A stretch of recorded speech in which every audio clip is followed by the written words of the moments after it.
थोडंसं किंचित त्याच लेवलला मी धरून एक पॉईंट विचारतो. बऱ्याचदा नवरात्र चालू आहे आता, हो, हो. नवरात्र चालू होईल.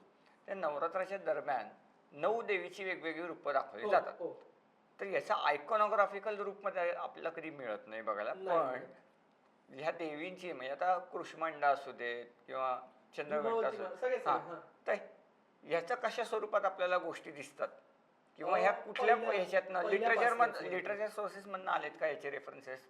ओके. म्हणजे लिटररी सोर्सेस मधनं आलेत. खरं तर ह्या सर्व देवी या शक्ती आहेत. हं? ह्या शक्ती त्यावेळेस ती तत्व जी आहेत ती तत्व ह्या पृथ्वी तलावर उतरतात. जसं आपण म्हणतो की गणपतीच्या 10 दिवसांमध्ये गणेश तत्व पृथ्वीवर अवतरतं.